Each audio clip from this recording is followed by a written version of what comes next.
Hello, everyone. This is Tech Talk by GSDC Podcast, and I am your host, Setalu.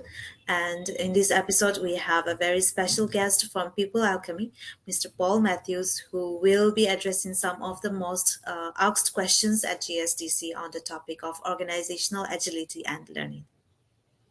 Well, hi everyone, it's Paul Matthews here. I've been invited in to answer a few questions. So I've got these questions to go through, but you probably want to know why me. Well, I've been around the learning and development field for a long time now. I've written 3 books in the area and got many other articles and blogs published around the world. I speak at conferences. In fact, just a couple of weeks ago, I was in Kazakhstan speaking at a big education conference there. So that was kind of fun. So let's dive into these questions, and hopefully I can give you some ideas that you can think about in your own career, in your own company, and maybe some new things that are new to you. So one of the question I've got here, the first one is, what role does employee training and development play in fostering a culture of continuous learning? And my immediate reaction to that is not as much as you would think. If the learning and development or training and development that is being done is traditional. If you think about the phrase continuous learning, continuous means learning all or at least most of the time. And we do that informally anyway. I mean, if you think about it, learning is a side effect of life. And no one taught you how to manage your bank account, how to manage your household or whatever, yet somebody does these sorts of things. And you learned how to do them. So we're learning all the time about the things that affect us in life. And traditional learning and development has not very much to do with that, informal learning. However, what can happen is if you've got a forward thinking and modern training and development department, they can do a lot of things to foster that continuous learning and kind of harness the power of informal learning and sort of direct it a little bit so they are using it proactively rather than just letting that informal learning happen in a haphazard or coincidental way. But to do that, the training and development's got to do an awful lot more than just delivering courses, because just delivering training courses won't develop a continuous learning culture in an organization at all. And even more so if those courses are being delivered by an external agency. So some of the things that learning and development could do is setting up what I term learning workflows that provide experiences that lead to learning, that provide activities so that people can reflect and think. See, for example, a common way this is done is in coaching, whereby the coach tasks the coachee to go and do an activity in order to experience it and to practice it, and then debriefs the coachee on what they learned from the experience and their reflection on the experience. So there's a lot more that can be done along these lines to sort of get training and development involved with continuous learning. But sadly, in most companies, that's not the case. So anyway, next question I had was, what is the significance of organizational agility in today's rapidly changing business landscape? And how does it impact a company's competitive? God, this is a huge question. You could spend a day talking about this. What is the significance of organizational agility? I think it comes back to that thing about a rapidly changing landscape. Today's constant is change, strangely enough. Justin Trudeau, the Prime Minister of Canada, said something really, I think, very wise. He said, the pace of change has never been this fast, yet it will never be this slow again. Yeah, think about that for a minute. The pace of change has never been this fast, yet it will never be this slow again. In other words, it is only going to keep getting faster and faster. And of course, when things change around you, you need to change to operate in the new world that kind of appears every morning after stuff has changed overnight. Now, some of those changes seem slow to us, and yet when we look back over a week, nothing much has changed. But if we look back over a year, an awful lot has changed. So there's kind of almost an exponential process going on. And as human beings, we're not easily able to really handle the idea of exponential math. So that's something you might want to look up, is just look up, what does exponential really mean? But agility is something that we need within an organization and in our own personal lives, because of course, if change is happening around us and we don't adapt to that change and adapt quickly enough to that change, then we'll end up having problems, without doubt. But one of the things that kind of tends to stop people changing or being slow to change is usually fear. That's the great sort of restrictor on us. So they are risk averse and they won't try new things to cope with the new things happening in their surroundings. And of course, if you're too risk averse, you'll end up, stagnation is the next thing. One thing I find interesting is there's pictures, and there's an English expression about getting your ducks to line up. And often you'll see that when a mother duck is walking across a field, all the ducklings will be lined up behind her. Now, the mother duck didn't stop and wait for all the ducklings to line up. She just started walking and the ducklings scurried to get in place behind her. So you've got to think, I can't just wait for everything to be right before I make a decision or take an action. I'm just going to have to get things mostly right and then start doing things. And that's this agility, is being able to move and make a decision and take an action without necessarily having all your ducks lined up behind you.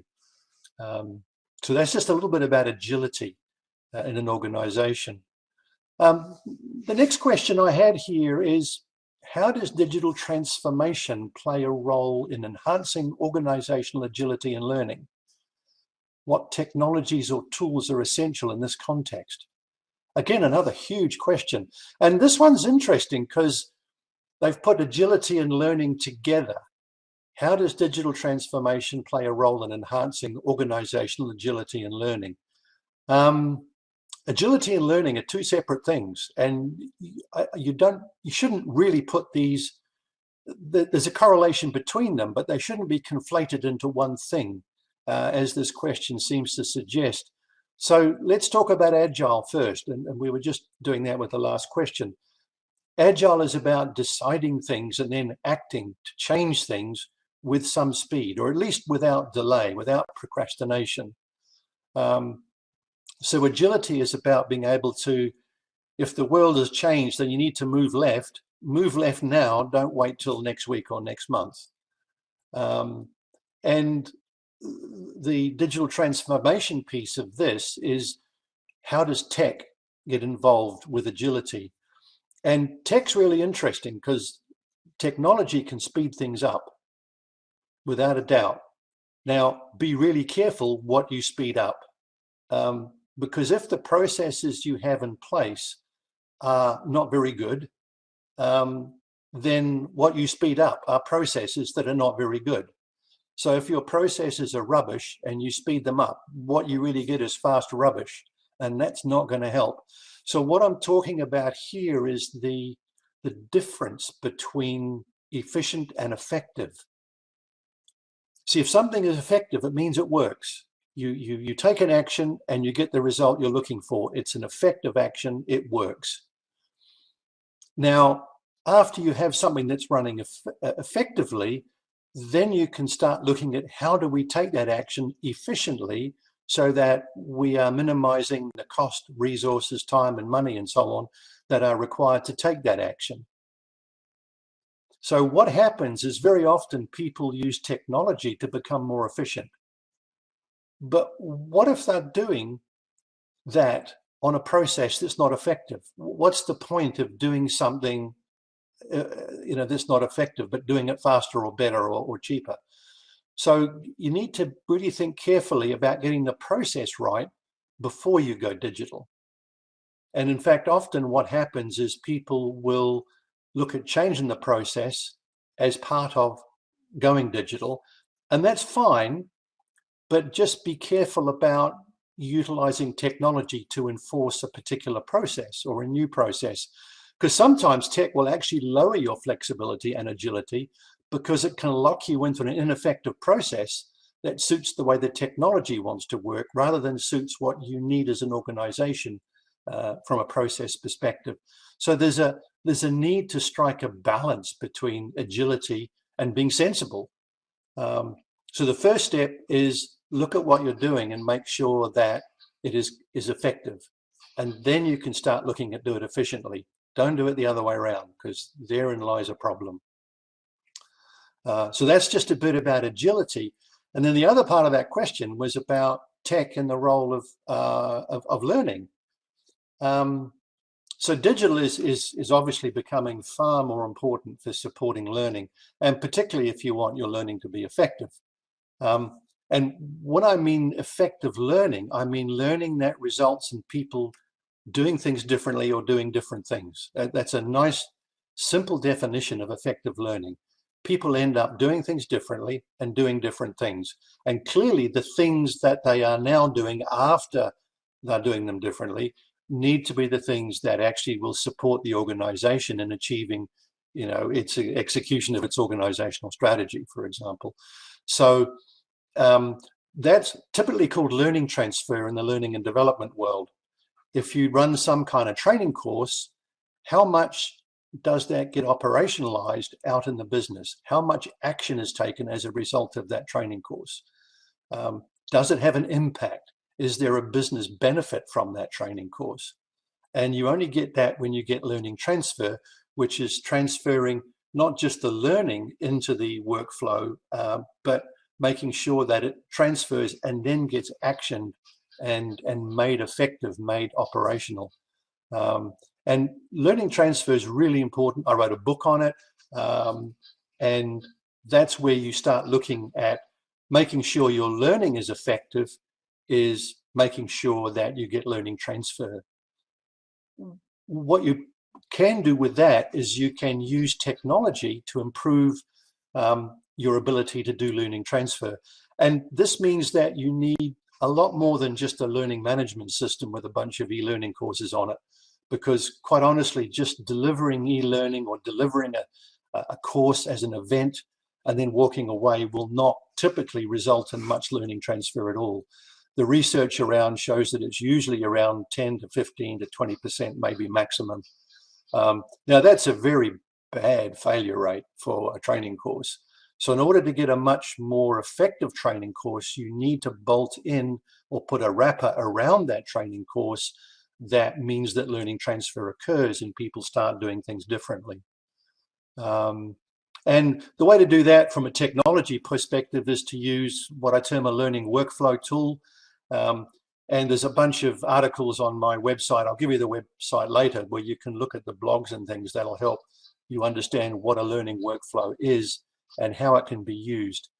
But it's a learning workflow in a very simplistic view is a sequence of activities that someone would do over time that would generate the desired behavioral changes that you're looking for in that individual. So what are all the things they need to do over a sequence of time? Because behavior change doesn't happen overnight. It's not going to happen at a training event. It's going to happen when people practice and experiment and collaborate and do things afterwards.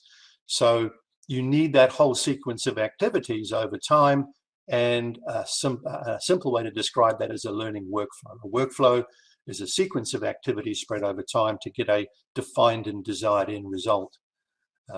So that's really where tech can ultimately work well with enhancing learning in an organization, is not just delivering content, but adding all of the other pieces that will build up into a full learning workflow.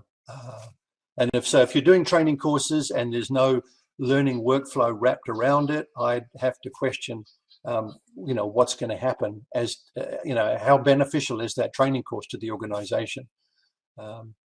So a lot of other work is required outside of the training course to get effective learning. Next question here. Change management is often a challenge when implementing agility in learning. Oh, there we have this conflation of agility and learning again. What strategies can organizations employ to overcome resistance to change and ensure successful adoption? This change is an interesting one. A lot of people think that in general, people don't like change. I tell you, it's just not true. We choose in our lives big changes. We choose to get married. We choose to buy a house. We choose to have a child. We choose all sorts of things that are huge changes in our lives. But the key there is we choose them. So I think it's not that people don't like change. I think what's important is to realize that people don't like being changed. They don't like change imposed on them from outside. So in an organizational context, if you want change, you've got to involve the people so they feel like they have some stake in it, some influence over it. They are involved with deciding what that change is and how fast it's going to be implemented, and they have the information they need to understand how that change is relevant to them and how it will be beneficial to them as an individual. Now, of course, if you start getting people involved doing focus groups and other sorts of general consultation processes around the organization, this is probably going to slow down your change process, but it'll probably be far more effective when you get people involved, and rather than just say, we're going to do this and impose that change from the top. You have to get the people on board. And this comes back to leadership. You don't really impose change. All you can do with change is to lead it effectively. And so change is really about leadership. And if the leadership is lacking, change will seldom occur well, or occur at all.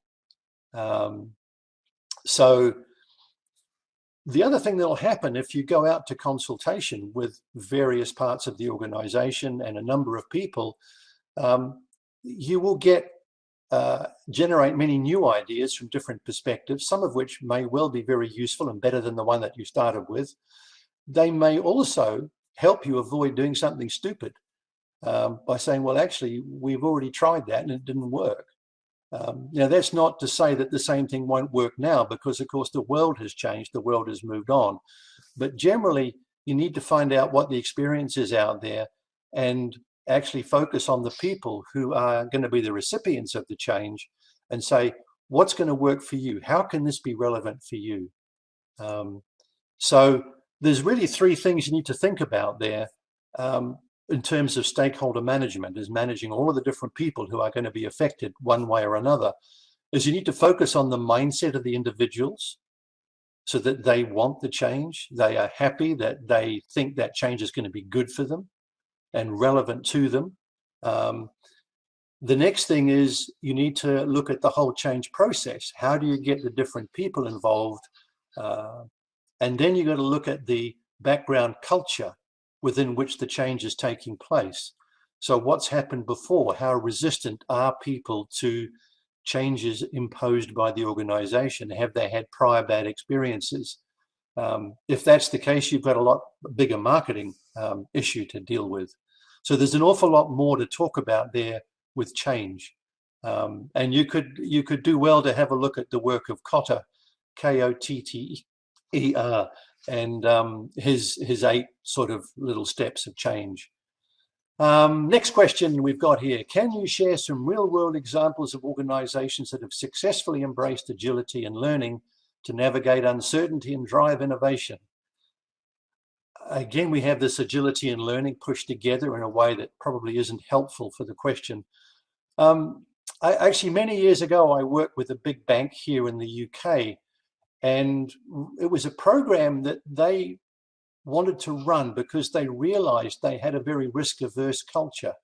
Now, they're a bank, remember, that's not surprising, and this is 10 or 15 years ago now, but it just occurs to me to remember this program really because they were very much wanting to help their people become more agile. And one of the ways they saw that happening was that people would make decisions and take action without having every last fact lined up.